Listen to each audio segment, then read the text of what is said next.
Okay, so part three. Whereas the other two were more general, I want to take a look at a specific case here, which is still unfolding, so you can actually go and see it, like get updates. But I want to look at this, and that is the whole Disney versus DeSantis thing, because I think the vast majority of news is not looking at all the facts. Excuse me, I'm gonna have to edit that out.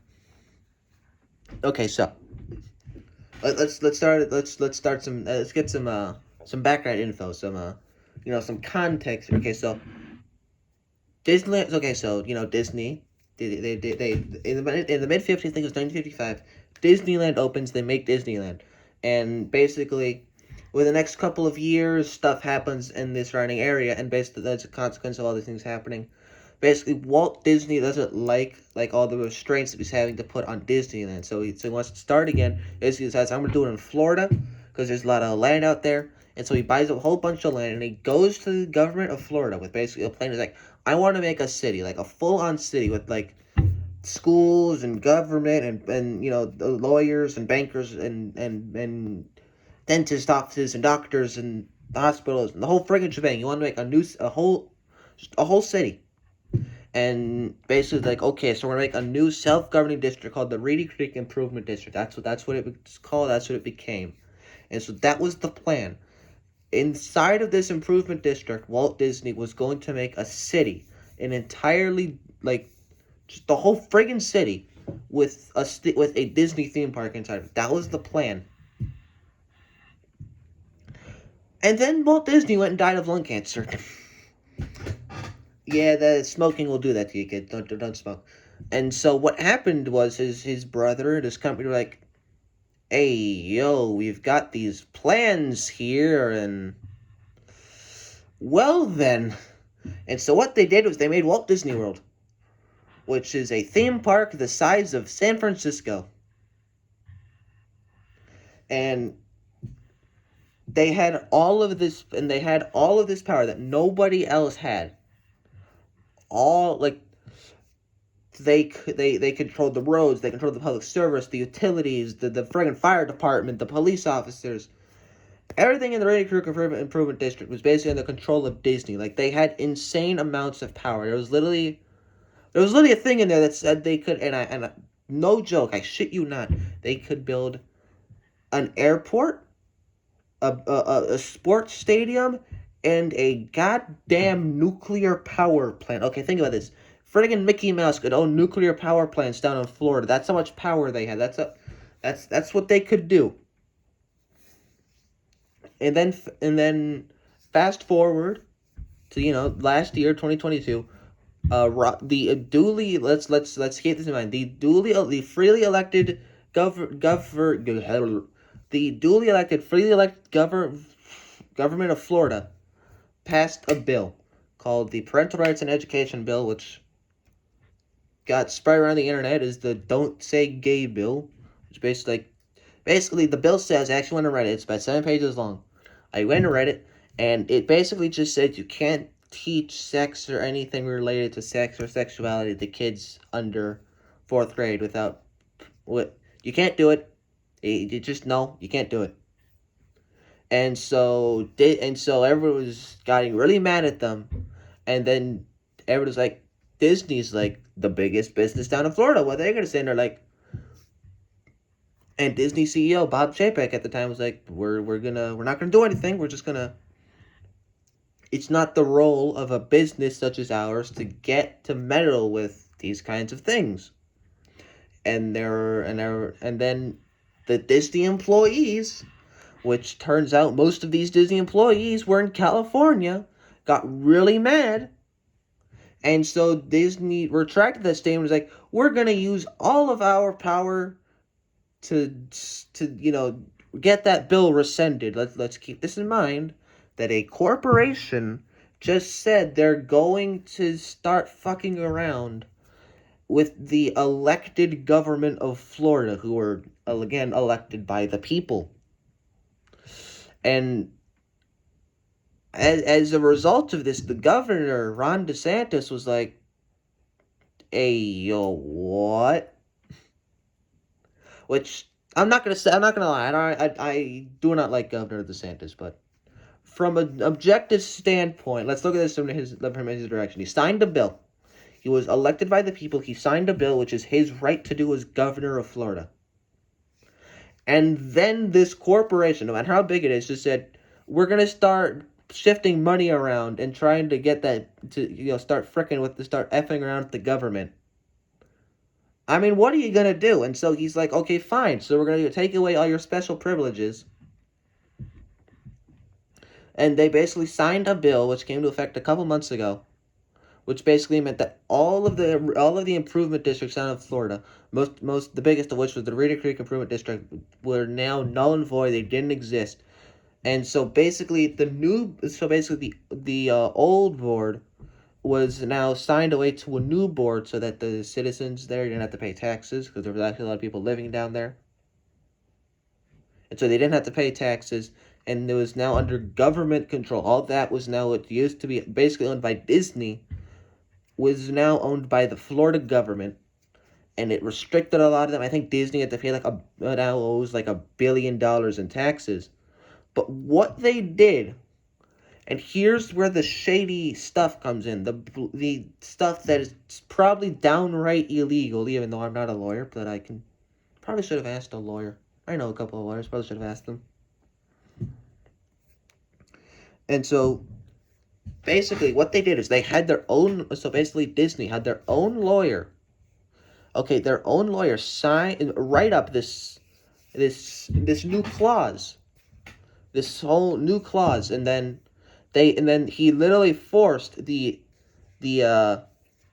district lawyer, which these entities are still technically separate, even though Disney had control over them the whole time. Let's not mince our words here. They did, even though they were separate entities. They had the district lawyer sign it so that it made it look like Disney didn't do it, and so basically they were dealing with themselves at this point, and they basically made it so that Florida could pay for the utilities.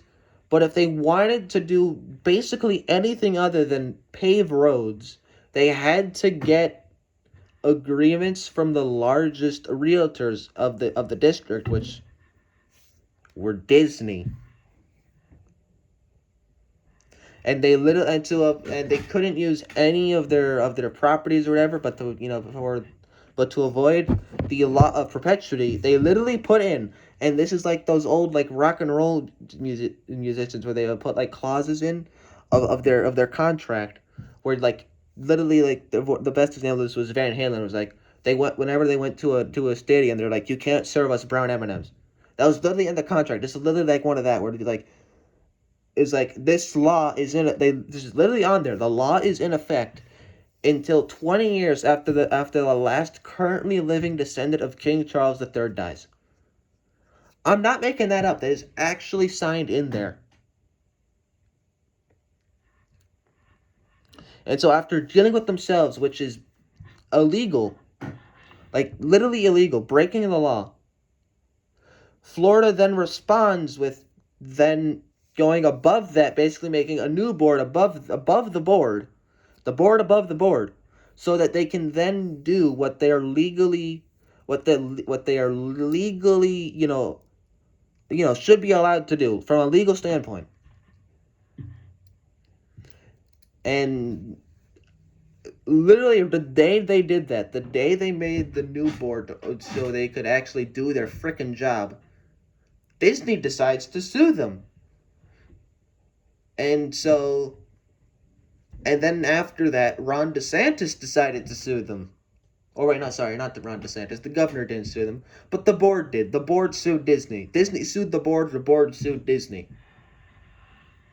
And now, just a couple days ago, there was like, oh, we're canceling all these plans in Florida, and they're trying to spin it like it was, even though, let's be honest, it's all because Disney's, they're out of money. Let's call it like it is. Disney's out of money. They're wasting away.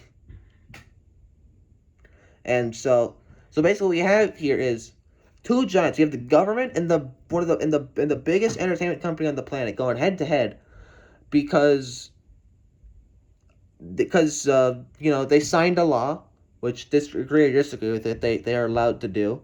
And they were like, we're gonna screw out the government now, and they're just like, nah, we're taking away your special privileges. You have to play this on the same level as everybody else, and they didn't like that because that's gonna make them have to spend a whole lot more money.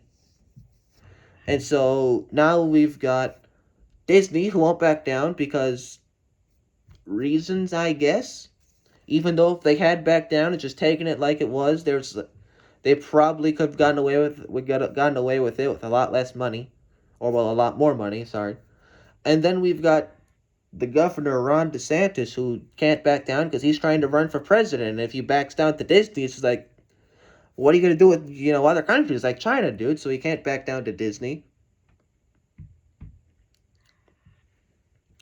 And so again, we have the media. So again, this brings us to the whole media thing. That's the story, and the whole media thing is, hooray Disney, boo DeSantis, and again, I mentioned this last part where they were literally today, this morning, CNN published an article about how Republicans hate Disney, for being inclusive, and for diversity and inclusion, and just very conveniently leaving out all of the illegal stuff that they're doing. And that's probably the best example I can name. But again, there's a whole bunch of other examples. CNN, MSNBC, all the news sites are basically parading Disney on as the greatest thing ever because they're standing up to DeSantis. Even though 10 years ago, these exact same news outlets were saying, "Oh my God, Disney has all this power down in Florida. They can basically do whatever the friggin' hell they want."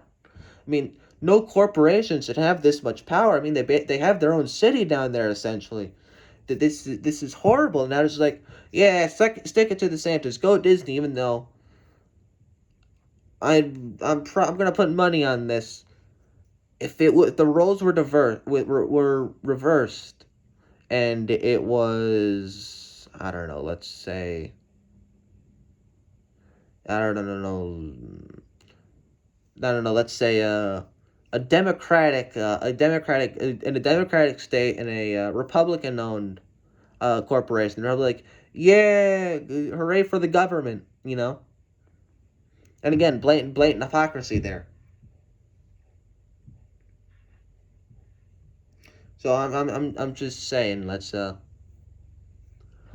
not blindly consume media. Let's try to look at the facts. Let's try to look at multiple sources. Say, like, I don't know. Say if you like, you're gonna go read a CNN article, I'd recommend, I don't know, finding a Fox News article about the same subject to see, like, and seeing, like, okay, what do they both have? What do they both say, and what do they both leave out? And try to get the full picture, at least whenever you're looking at, like, a topic, whether it be politics or the movies or whatever, because everyone's trying to spin a narrative, whether it be political or otherwise, and I just think that leads to horrible things, like, I mean, just look what the Nazis did. They spun all kinds of narratives, and people believed them, and look what happened. And again, they're doing it now in Russia with the state media, where it's like we're trying to cleanse Ukraine of all this bad stuff, and that's why we're nuking the cities, or well, sorry, not nuking them, just hitting them with long range intermediate missiles. So yeah, I think I'm just gonna end it there because I'm tired as hell and I'm gonna go to bed. Yeah, my mouth is dry.